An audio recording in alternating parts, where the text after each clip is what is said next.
प्राथमिक माहिती अशी आहे की जो पेपरपासून जो फटाक्याचा जो रॉ मटेरियल बनतो त्याचा हा कारखाना आहे. आपण जर पाहिलात की बारूदचं या ठिकाणी कुठलंही काम होत नाही. बारूदचं काम जो आहे तो पलीकडच्या बाजूला होतोय.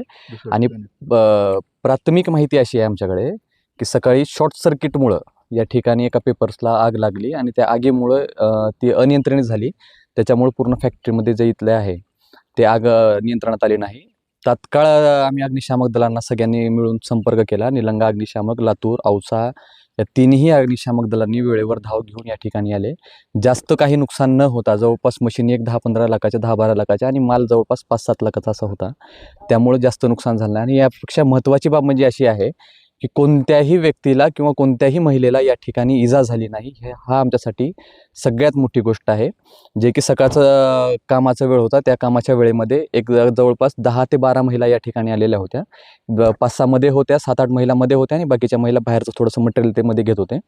त्याच्यामुळं तात्काळ ज्यांना ज्यावेळेस कळालं की ही बाब आगीमध्ये जात आहे त्यावेळेस इथले मॅनेजर्स होते, त्यांना आवाज देऊन तात्काळ सगळ्यांना बाहेर काढलं. कुणालाही कसलाही धक्का लागलेला नाही. प्रत्येक महिला इथं काम करणारी, प्रत्येक माणूस हा सुरक्षित आहे.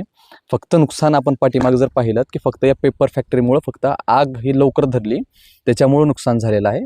बाकी कुणाचंही काहीही जीवितहानी झाली नाही. मी आपल्या मार्फत प्रशासनाचे म्हणजे अग्निशामक दलाचे चौधरी साहेबांचेही आभार मानतो. इथल्या पोलीस प्रशासनाचे, इथल्या तलाठी साहेबांचे, ग्रामसेवकांचे आणि सरपंच महोदयांचे, या सगळ्यांचे मी आभार मानतो की त्यांनी तातडीनं दखल घेऊन या ठिकाणी सर्वजण आले आणि आमच्या या ठिकाणी जो आगीचा भस्मसात झाला होता त्याला विझवण्यामध्ये आम्हाला 2 तासामध्ये यश आलेलं आहे. आणि या सगळ्यांच्या मान्यवरांचा मी आपल्या मार्फत आभार मानतो. यासोबतच अजून एक प्रश्न उपस्थित केला जातो.